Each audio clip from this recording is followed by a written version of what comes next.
So I got the wheels on the bike. All the wheels and stuff are all done. I greased the caliper guides. I should probably do the back ones too. But I am running out of time. I got like less than a week left. So what I got going on today is I don't know. I had to do a bunch of other stuff before I got to the bike. I took the day off, and I had to work on my Prius. So that was the one that makes the money. So and then I had to work on this one, my 07. But anyway, today's goal would be, I guess, kind of small. I'm gonna go put the mirror back on. I'm gonna go affix the. I'm gonna put the new mirror on. I have the glass for the mirror, because if you remember, I broke it when I low-sided the bike. It's cracked. You can kind of see through it, but not really, you know. And then I'll put a filter skin on this, and then I got a bunch of other filter skins, so I may oil those, and then and I'm gonna install a main jet today. So I'm gonna see how easy it is to install a main jet. Supposedly, it's very easy to change the main jet on this Carb. There's actually an access port on the bottom here, right here. You just take that out, and it gives you access to the main jet. So that is pretty cool. If it winds up being uber easy, I may just take some jets with me, you know, when I go travel. So if I know I'm going to be in really high altitude places, I can change that. But I'm going to go down a jet size. I think it's a 155 in there right now. I'm going to put a 150 in there. So I think it's running too rich. Plus it's eating up extra gas. It's eating up a little more gas than it normally should. And I think it's running rich, but sometimes it's good to run a little rich. You know, it's safer to run rich, but we'll see. All that's left after that is to change the spark plugs and adjust the valves, but I'll leave that for a different day. We'll see. See how much time I have today. It's still early, but it's been getting darker earlier where I live. So yep, that's the plan. So I decided to tackle the main jet first. So here's the main jet. It's a 150. I got it on eBay. I think it was like $3 or something. And we're gonna go tackle it. So here's the ingredients that I've got. I got the jet itself. I found that it's a 6mm. So, and I got like a 1/4" wrench. The smaller the better. And then I got a 17mm here. 17mm will open this here. But so what I'm gonna have to do is I'm gonna have to clock the carb to the side as much as I can. So to do that, I need Mr. Screwdriver here. Alright, let's try this. Alright, so I think, so we gotta do these two. The one on the intake manifold, loosen it.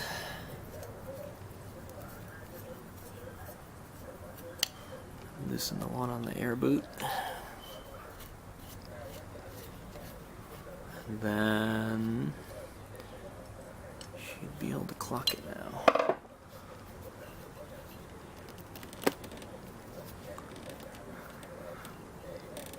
Oh. Alright. Maybe we need to loosen it more. Hopefully this will be an easy job. Actually, I don't know if you can do this with the tank on it too, so probably not. I mean, this carb was not designed to be on this bike, you know. And I don't have a stock tank either. So it looks like I'm hitting the starter over here. So that's about as far as we're gonna get, I guess, without having to take the carb out. If we gotta take the carb out, then we'll take the carb out. But let's see if we can do it like this. Alright, let's go for it. So here we go. We got the 17. Probably gonna make a mess here. There's probably fuel in that bowl.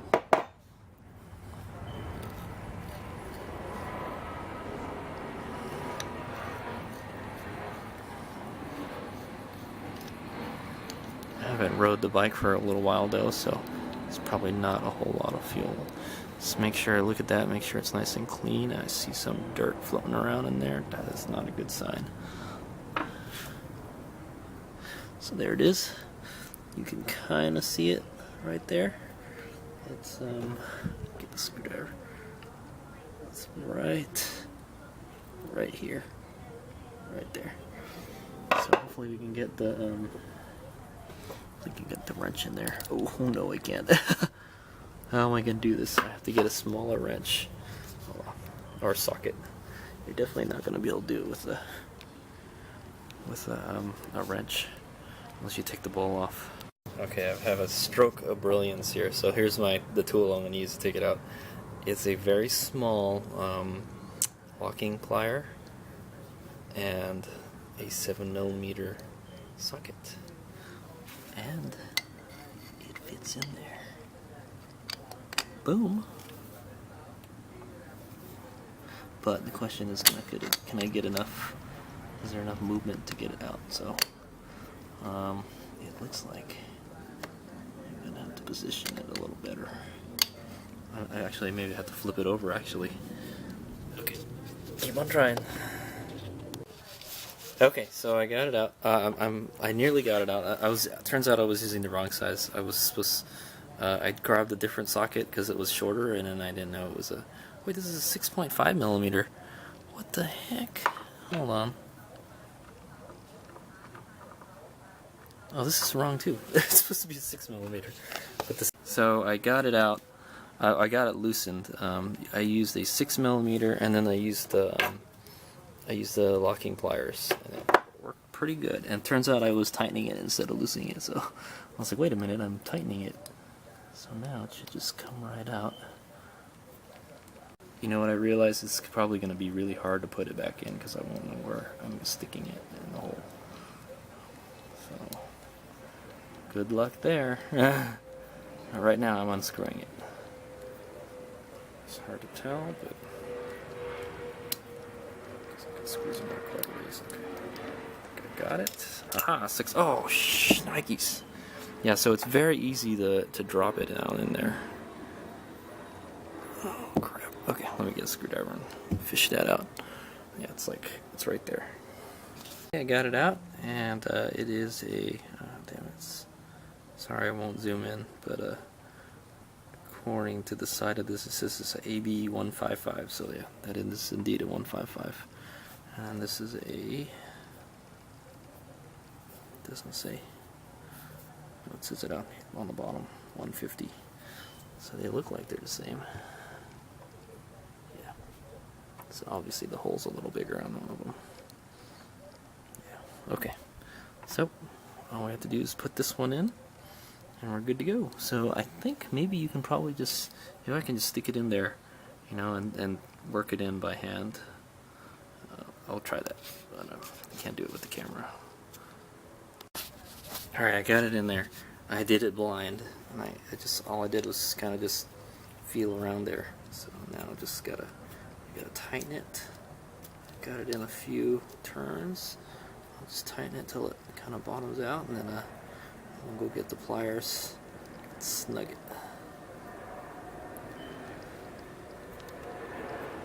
So I don't know, man. You know what?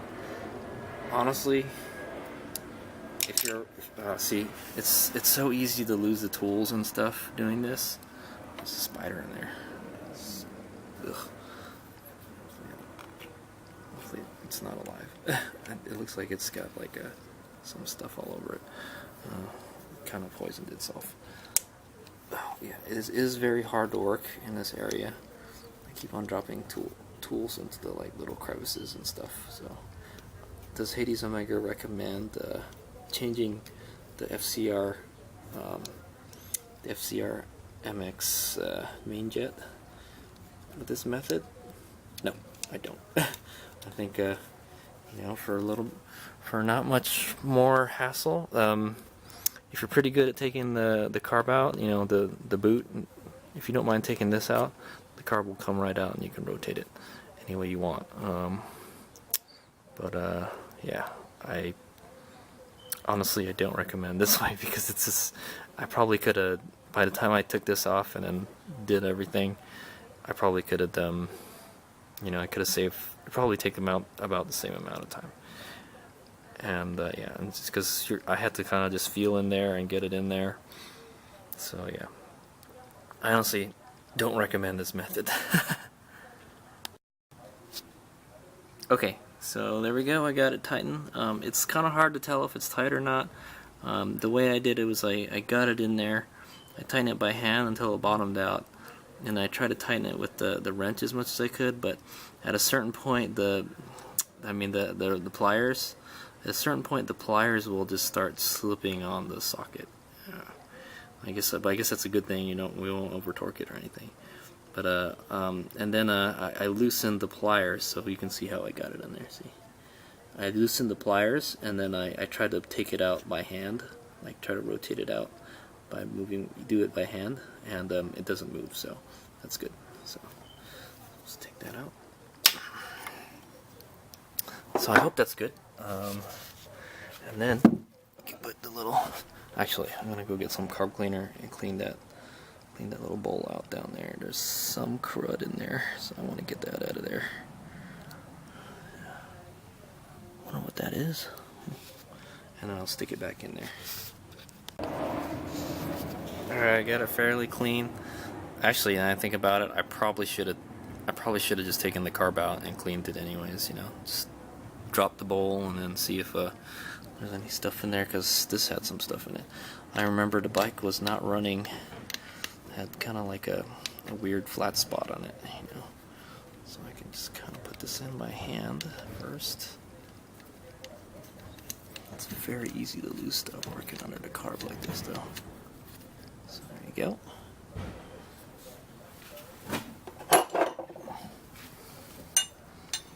Just tighten it with your 17.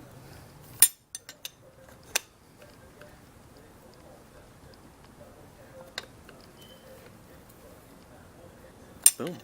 That's it. Done.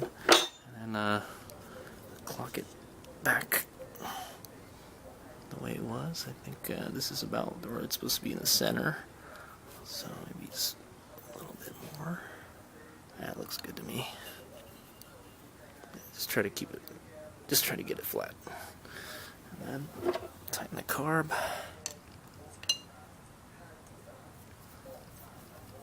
So one thing about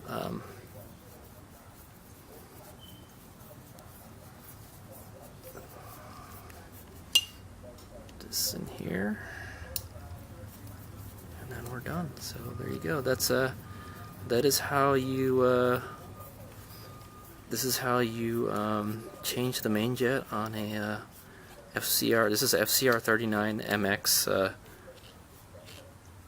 carb. I think was it Mikuni makes this one?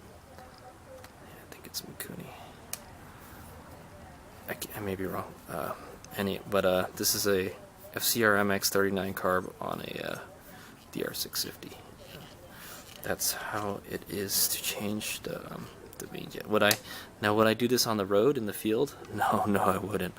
You may. I guess if you had like something to catch stuff and like pick up parts if you lose them. Many times I drop the socket and the jet down in that crevice here. And then sometimes it falls down here into where the sprocket is. Most DRs will not. Most DRs won't have this. It'll be a big plastic thing. So I don't know how that'll turn out. Thanks. This is some like plants and stuff on my bike. But there you go. I hope you've. I'll put this video in my vlog, and I'll make a separate how-to video. Yeah, like I said, would I recommend to do it this way again? No. I think it's really not much more work to just like take the boot out. Like if you're gonna take the intake out anyways and clean it or work on the carb, you can probably do it. It'll be easy. You just take this out, take the boot out, loosen the clamp there, slide the carb out, and then you can manipulate it any way you want, pretty much, provided like your throttle lines, don't get too tweaked. But I don't recommend doing it this way. But you could do it this way. It's a lot of just like feeling stuff, doing it blind, pretty much. But it works. That's what that little access port is for. I always wanted to try changing it. Not many carbs have this feature. Usually to access the main jet, you just have to take the bowl off, and then you can access it. So they want you to take the whole carb apart. So, but yeah, there you go. Got it done. It took a little longer than I thought it would. So, and those are the tools that I used again were screwdriver, 17 mil, and a 6. Make sure it's a 6 millimeter and not a 6.5 or a 7, and some little baby locking pliers. And I guess it helps to have like something to pick stuff out of crevices if you drop it in there. And you may be able to use just some regular pliers like this. So there you go. I hope you've learned something. HadesOmega out.